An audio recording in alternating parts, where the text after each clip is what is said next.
me being a wedgeback, it's that moment. Every time when you see me trying to make a save, you get to feel that moment when someone's about to shoot. If they're in the air and they're looking just mano a mano, and you just come up and make that big save. And having that little camera there, you can feel the intensity and feel the tension right before the shot comes. I think it's an excellent idea, and you can really get a first-hand experience on the game without even playing it. You get a shot, and you're hoping that it's either going wide or to one of your players, and the next thing you know, one of their players takes another shot. So you get to get right back on your feet and try to make a save. I think my whole mind goes blank at the time because I don't know what's going on other than the ball is just moving around constantly. It's like that. If there's a shot, they're crashing. And it's either your player or their player. If it's their player, they're taking a shot right back at you. It's hard to really explain because it's so intense, it's so fast, and it just happens like that. You gotta be on your toes, you gotta be ready, and hopefully it goes your way. Sometimes it doesn't, but sometimes it does.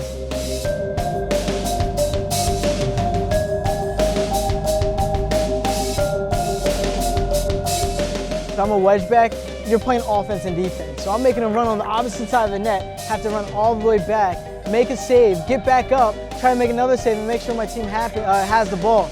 But just the pure exhaustion, the physicality of the game, I mean, your body's just worn down because, especially being a wedgeback, you're going off the ground, popping back up, hitting the ground, popping back up, and it just takes a lot of energy out of you just trying to do that, and then trying to play offense, trying to get your shot, trying to open up someone else, trying to get back, trying to communicate.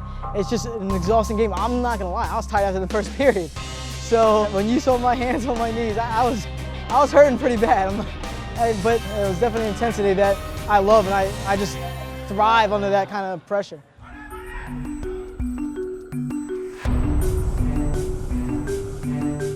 It's crazy, especially when you go through the middle. As soon as you try to dribble through the field, they won't try to check you, but they try to body you up. So it's kind of like you're almost like a pinball in a way, where you're going to get pushed, but you got to keep your balance at the same time. And if you're dribbling the ball, you're always maneuvering.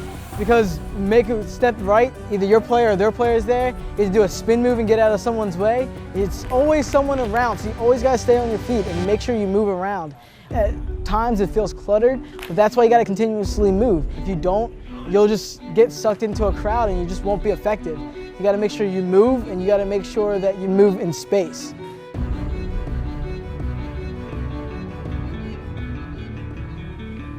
Basically, a lot of Kronum is, a lot of people try to use their hands.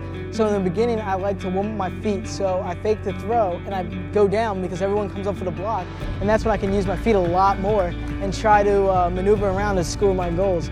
But when they start picking up on that, when they don't really put their hands up, that's when I go with my arms. So it's actually a huge benefit of being able to use both, because it gives the defender another thing to think about. You know, do they want to go low? Do they want to go high? What are they going to do? And it just gives me a bigger advantage. And like I said before, I just read the defense. If the defense gives it to me where I can throw the ball, I'm going to do that. Or if they're trying to go for the block, I'm putting it down and I'm making it look foolish on the Kronum field. So it all depends on what the defense wants to do.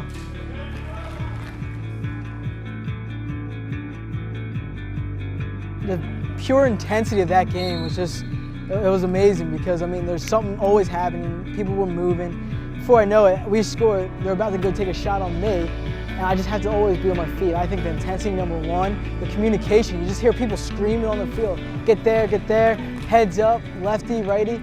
People are just so in tune with the game. You can really tell just watching it. I mean, this team had 3 All-Stars, and our team had 1, and we just kept battling and kept battling. And people just played hard and played their hearts out. I feel like that was a huge victory. And the second victory was more moral. I think our team had our heads up after the game. Yeah, we might have lost by like 23, 25 points, but our heads were straight up in the air because we knew that we gave it all. And yeah, I mean, the scoreboard doesn't show it, but I mean, we played to the best that we can. So that was a huge moral victory for us.